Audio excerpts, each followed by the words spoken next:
my name is Denise Ortiz of MindBodyHealing.biz. Thanks so much for joining me today. As you know, I have these podcasts once a month. They drop on the 15th of each month onto YouTube, as well as my website, Facebook groups, and other locations. All of that information can be found at the end of the video. But the purpose of doing this is to help everybody through these times that we're going through. They can be a bit chaotic, a bit stressful. We can feel the energy of the collective of the earth just all around us. And sometimes it's good and strong, and sometimes it feels overwhelming. So you need to find ways to balance your body, mind, and spirit. And in that way, I'm trying to bring you someone who can actually do a combination of all those. I'm bringing on Suzanne Sweeney. Now, she's going to be talking about Qigong and Tai Chi. Now, these are ancient Chinese practices that involve physical movement, breathing techniques, and mindfulness. Now, Suzanne is a Czech holistic lifestyle coach, author, shamanic practitioner, functional diagnostic nutrition practitioner, and she incorporates the Tai Chi and Qigong and also Reiki, Okuden. And she teaches people how to improve through health, diet, movement, mindset, and relaxation. And this is where the Tai Chi and Qigong come. And I'm going to have Suzanne come on now and tell you all about it. And she's even going to show us some moves. So while you're watching this, get ready to stand up and follow the moves that she's doing. So I'd like to introduce you now to Suzanne Sweeney. Suzanne.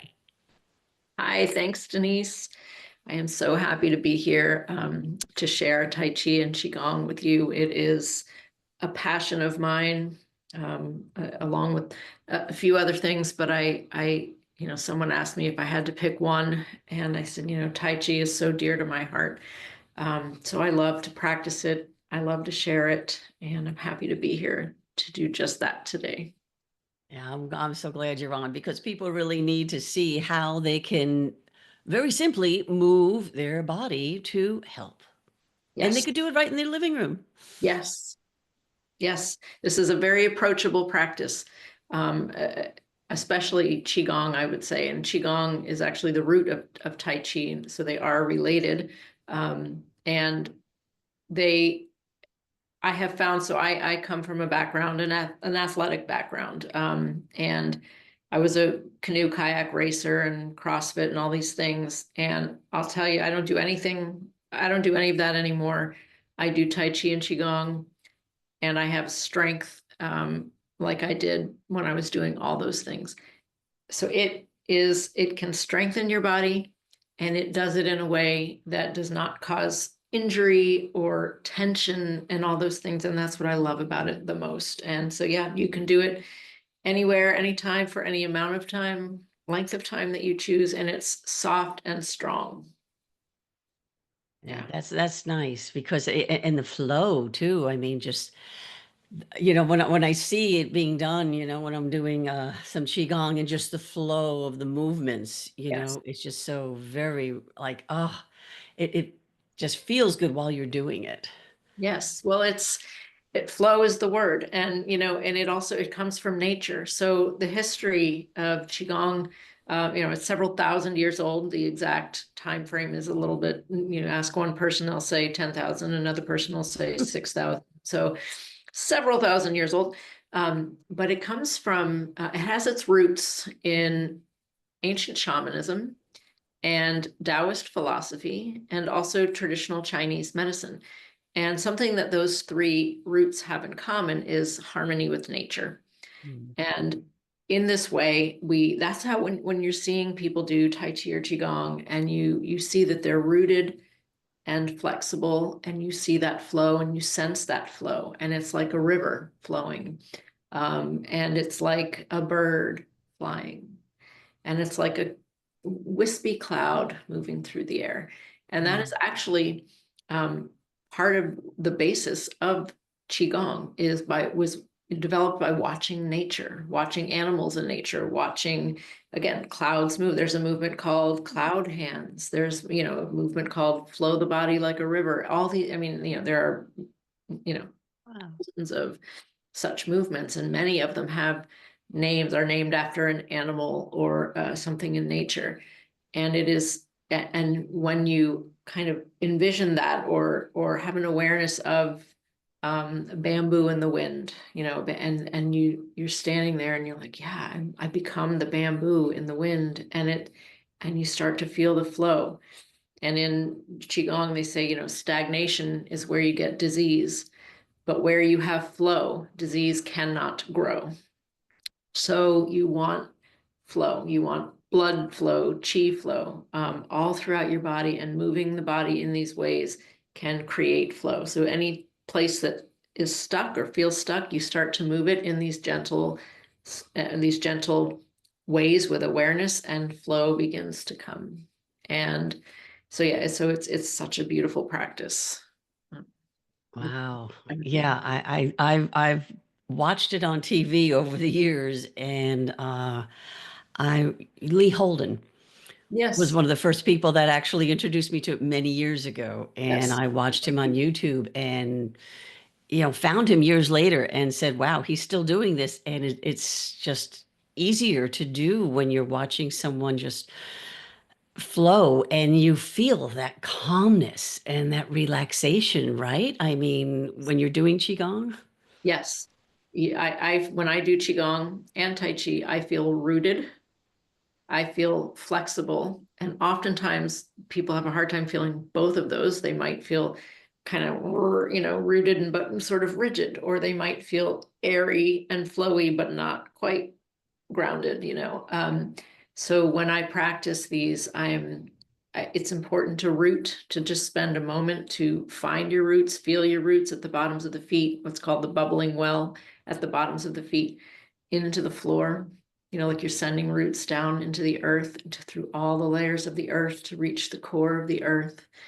And again, not doing so rigidly, but more allowing, just allowing these roots to go down, and allowing your energy to sink. And this might date me, but sometimes, if anybody remembers, weebles wobble, but they don't fall down. Right. Yes. It's this egg-shaped thing that you could try and tip over, but it won't tip over. And that's because the heaviness in it, whatever the weight, the energy is sunk here. It's not up here. When we're top heavy and when we're stressed out and our energy is up here, that's Right. when people tend to fall. That's when people have poor balance.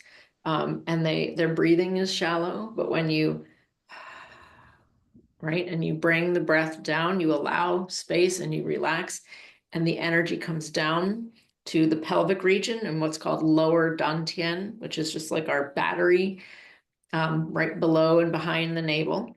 It's this area that we want to recharge, and we want to settle a lot of our energy there and have that as our center of gravity.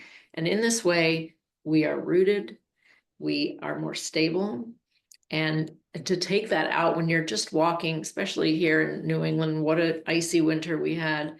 And if you have your center of gravity down here, not up here, you're gonna do a little bit better walking on the ice and all those things, and you're gonna stay upright. And this is how these practices are, Qigong and Tai Chi are so good for balance, improving people's balance, and grounding, just by bringing that energy down a little bit more. Wow, that's great. And with this, you don't really have to, learn how to do something that's so hard, like, well, I don't know how to start this because I don't know what the name of that is, or how easy will this movement do, especially as you get older, where different parts of the body may not be as flexible to move around and things like that. And so it's actually easier, right, for people that are older. Yes, it's easier on the body than most things that you might do at the gym or something, but everything can be modified. Any exercises at the gym can be modified. And in that same way, these movements can always be modified, but they are, so there's a saying, most people have heard the saying, no pain, no gain. Well, in Qigong, it's no pain, no pain. That's the I like that. and it shouldn't be painful. And a lot of times I have to remind people, stop trying to push yourself to the edge. You want to, come out of the comfort zone. You want to move, and you'll find that edge, and maybe you'll just flow. Just just right to it and even just a little beyond it, but you're not trying to, and push.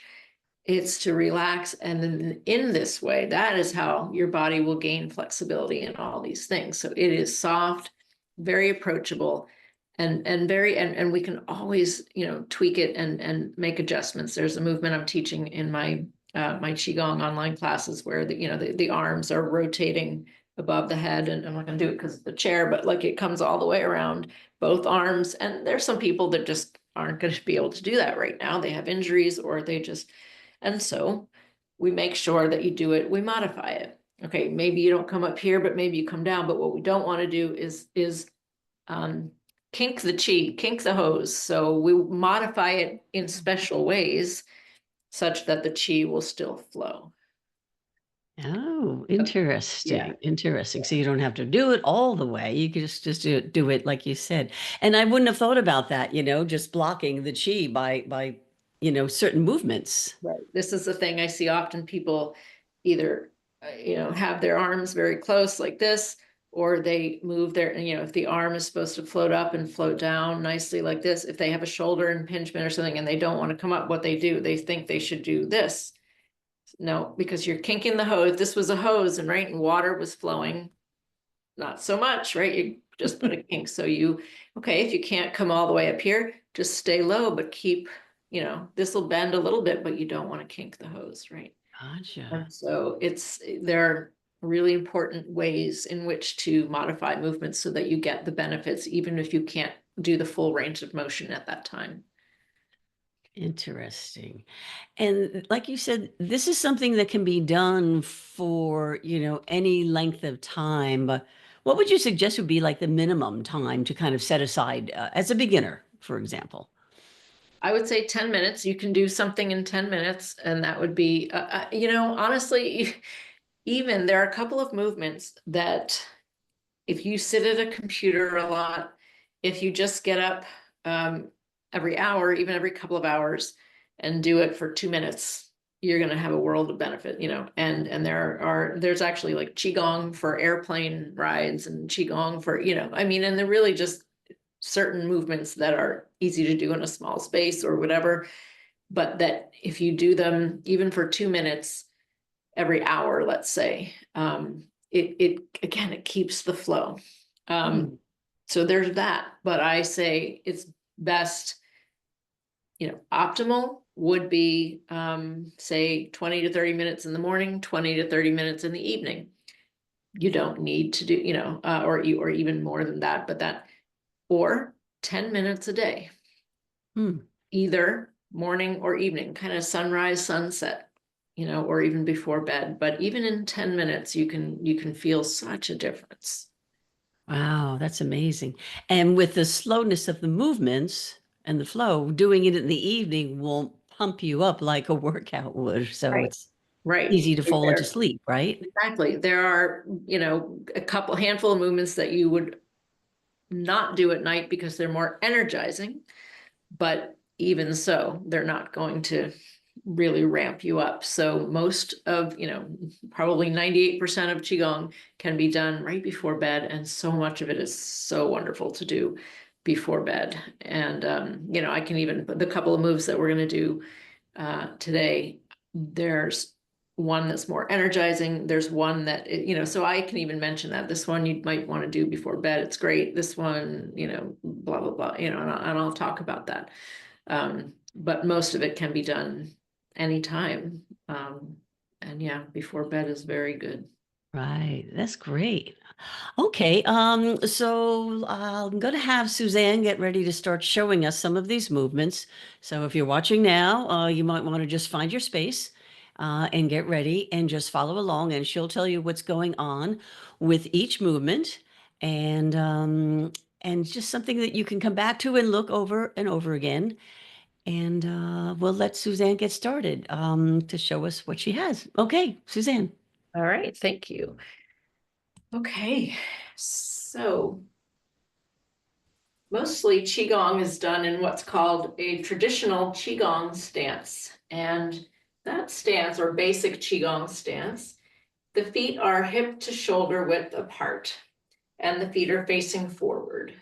if that bothers your knees, you can allow the feet to turn out a little bit, but it's preferred to have them toes facing forward. So we're just shaking and letting go. And sometimes if you want, you can even shake a little faster. If you're feeling very tense, very anxious, then a little faster shake, kind of the way that athletes do before a big race. If you're already feeling fairly mellow and not too energetic, then just let go. And as you're doing so, just allow your breath, allow your energy to sink down and settle right here in the pelvic region, lower dantian at the battery.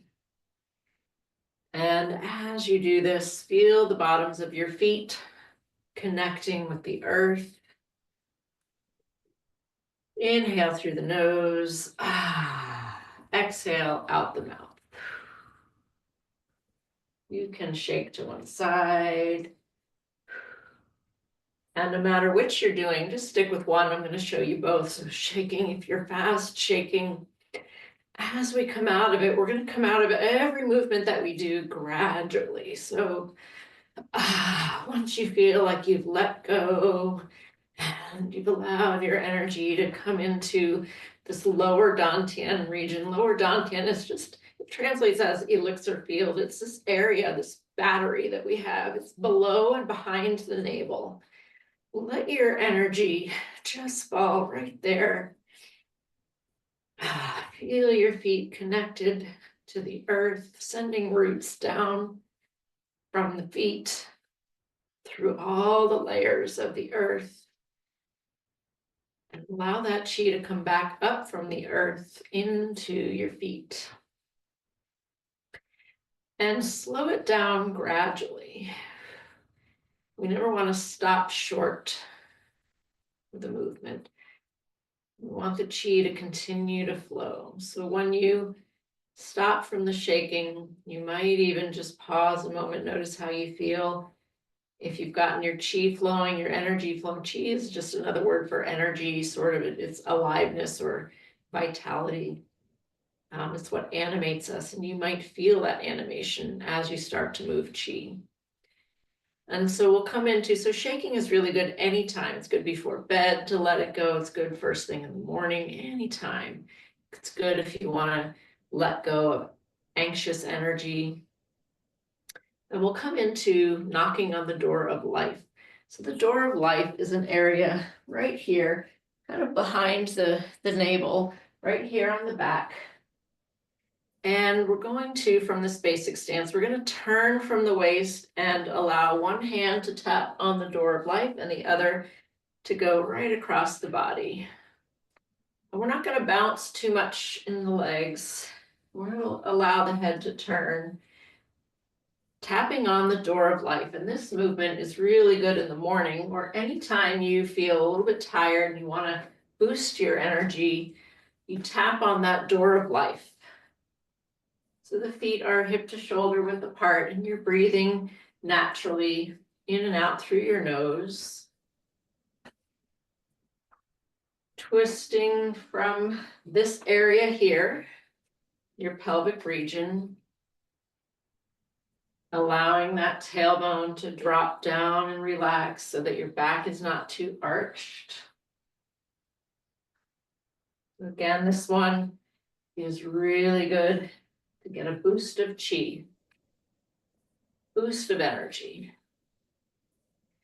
Often done midday when everyone, that 3 o'clock coffee rush. Instead, you can try knocking on the door of life.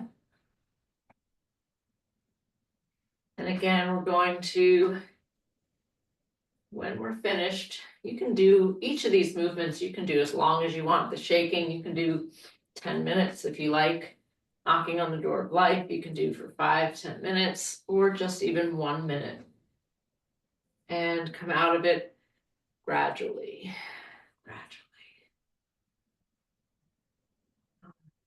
Let's continue to get some chi flowing. Here, we're going to bring the palms facing each other at the heart center.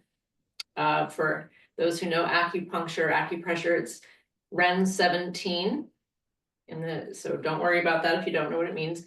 But right here in the center of your chest, align the center of your palms right there. And we're going to take a little wider stance now.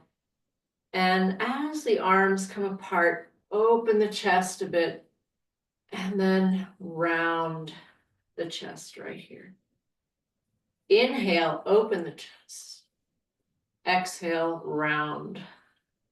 So we're really getting the spine involved. This is not so much an arm movement as it is a spine movement. Here we round the back and we open. And we round and we open. And the hands don't come too far apart and the palms stay facing each other. And what we're doing here as we inhale and open, we're allowing all the energy from this point, that CB17, to expand through the heart, the lungs, the chest, the upper back. And then as we exhale, we allow all that chi to unite back to the point in the center of the chest. And in doing so, we bring great health to our lungs, to our heart. So this movement is really good to do if you have asthma or any lung ailment, even if you have a cold, flu, lots of ailments like that going around. So this is really nice. Allow space for the chi to move in the chest and then bring it right back to that point. And again, you can do this movement anywhere from, just do 3 minutes, 10 minutes, even 20 minutes. Really, all you need is 3 minutes of just doing this one movement. Inhale, exhale, and you'll have great benefit to the lungs. Let's do one more. Exhale, bring it back to that point, come back to neutral, and just let the hands relax. All right, and the next movement I'd like to show you is called Tiger Claws the Wall. This one I love, again, when you are just feeling a little bit stressed or you just want to clear some energy. This one's fantastic. And it's a little bit wider stance again. This one can be modified for your knees. So I like to come all the way down, but you don't need to do that. You can just go right here. Inhale, exhale, let go. Inhale. So it's tiger claws. As we inhale, the hands are soft. As we exhale, we make tiger claws. And we have a fierce gaze, or at least just a gaze forward. Inhale up, exhale down, and let it go to the earth. Inhale up, exhale like you're clawing a wall with your tiger claws. Claw the wall. Keep the gaze forward. Claw the wall. This one, we inhale through the nose, exhale out the mouth.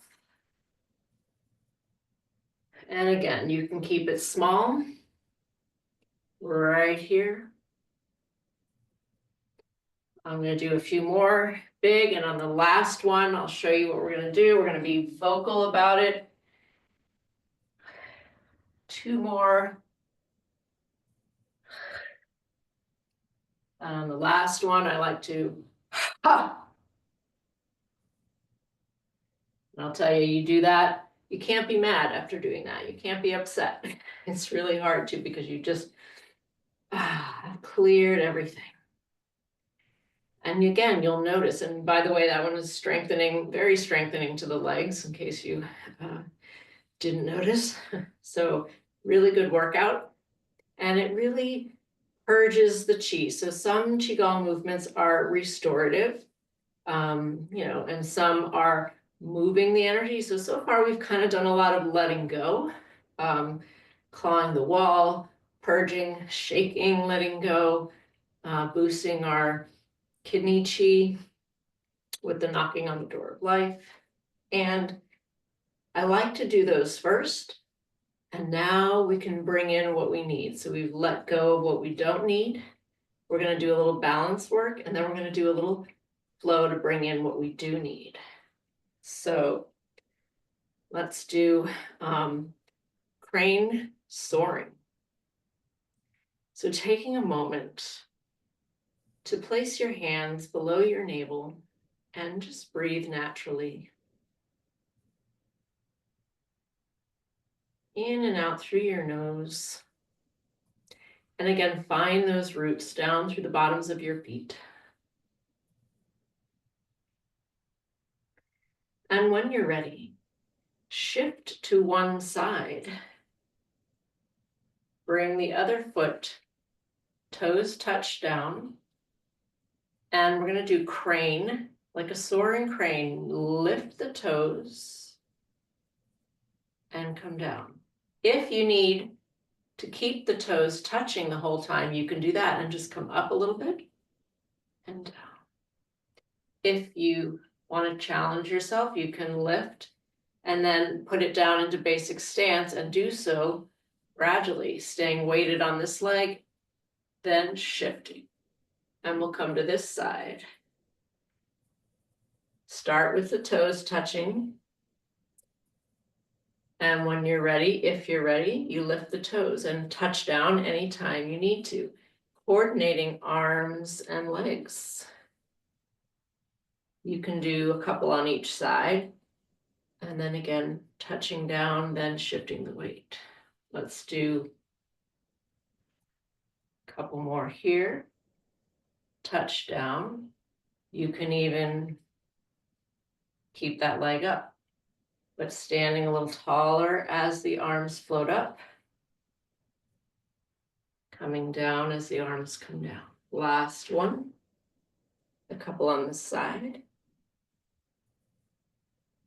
Always starting, meeting your body where it's at. So if you do not want to lift the foot, you don't have to. If you want to, you can try that. Last one. Inhaling up. Exhaling down. Coming back to center. And let's breathe here again for a moment. So crane soaring is really good for balance practice. Really good for kind of testing, where is your energy? If your energy is here in the center where you want it, you're going to have a better time doing this. If your energy is up here, if you're stressed out, it's going to feel a little more precarious. So you just sink the chi, the energy right here, root down through your feet, and then try the crane movement. And we're going to end with a flow. Zen circles. One hand right below the navel, and the other hand is going to turn with the body. We turn the waist, and we come around like this. Breathing naturally. And you notice that the arm doesn't come too far away from the body. And so we're not doing this. What we're doing is turning the body, and the arm follows. This is one of my favorite flows. Again, here with this flow, we are strengthening, fortifying the kidneys. This also has a martial application, as most movements do. And I find Zen circles. You do this one for 5 or 10 minutes. Incredibly meditative. You can close your eyes.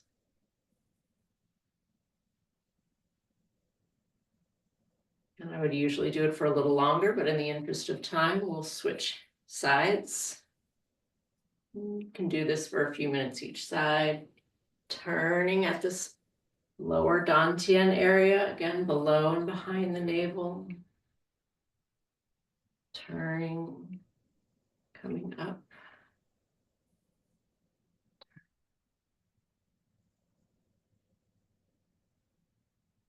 And And on your last one,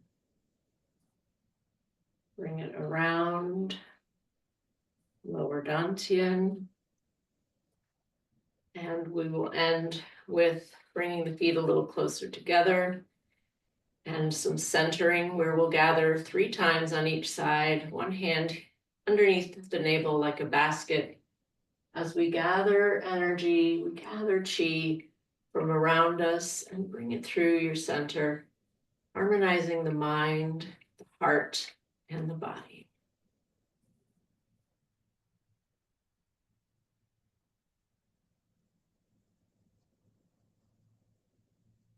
Inhale and gather. Gather what you need. Bring it in through your central channel, harmonizing thoughts, emotions, and actions.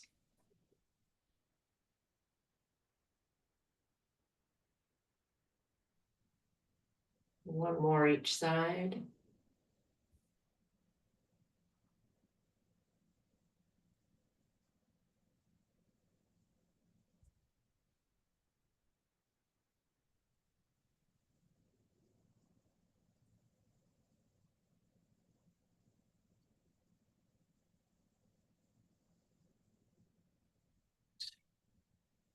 Thank you very much. Store that chi in your lower dantian.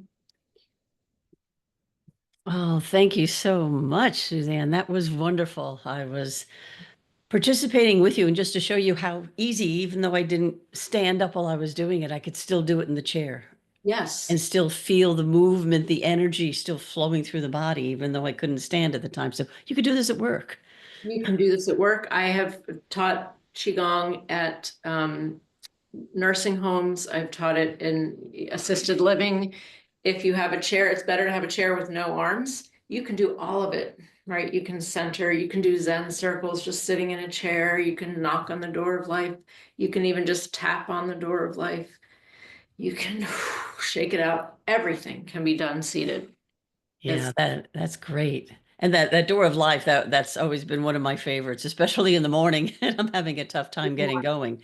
Just simply by just leaning over and just Right. knocking on it just very gently and lightly. It's amazing the energy that it brings up for you. It is. It's so acupressure is a big part of Qigong practice.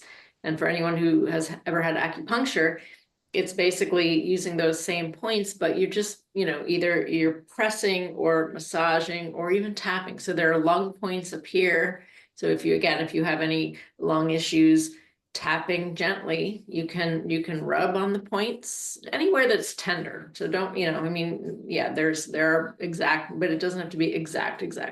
Fine, you can tap up here. And there's all kinds of, acupressure in and of itself is a whole system, and it's wonderful, and it's an aspect of Qigong and Chinese medicine. So it's beautiful, it's wonderful. So that knocking on the door of life is partly acupuncture, partly flow and activation.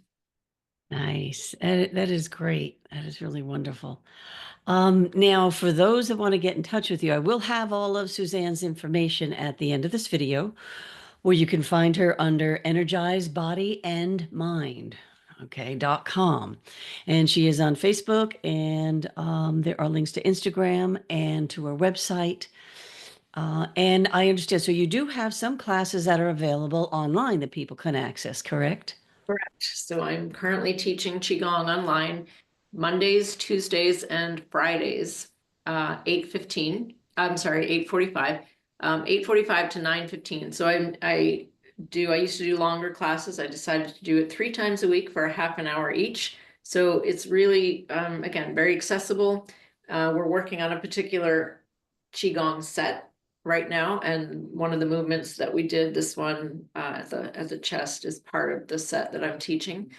It's a little more traditional, and there's medical Qigong, there's all kinds of things, but so the one I'm teaching now, it gets to each kind of section of the body and brings chi and flow. So any, again, organs that are having issues, you'll know how to address them.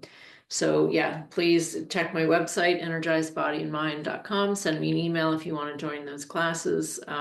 Yeah, Mondays, Tuesdays, Fridays, 8:45 to 9:15. And I record them if you can't make them all. So yeah, it's a lot of fun, and it's so many benefits, very beneficial.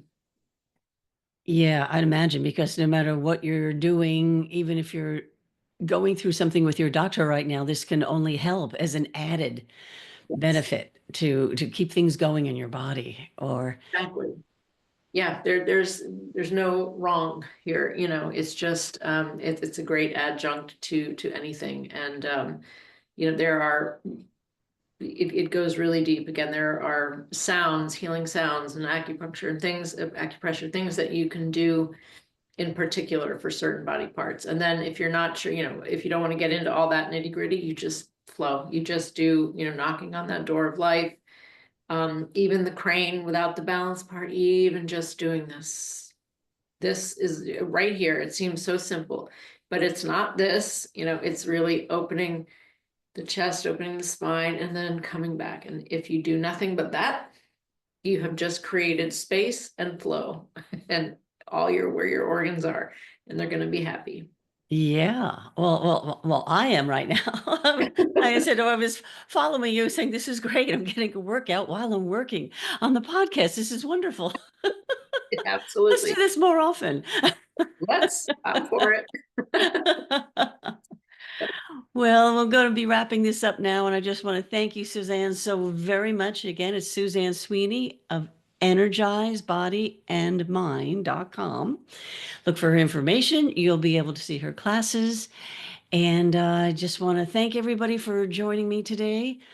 Again, I'm Denise Ortiz of mindbodyhealing.biz. And just check out on my website and on my YouTube channel. We have a lot of information that we're trying to share with you, and we'll be bringing a lot more in. The podcast will be in different areas pretty soon, so stay tuned so you can see that coming as well. And again, I want to thank you, Suzanne. Appreciate your time and your teaching. Thank you. And thank you, everyone. And just remember, with just some simple movements and breathing, you can make such a difference in yourself in just 10 minutes a day. So thank you all for watching, and be well and take care. Bye-bye.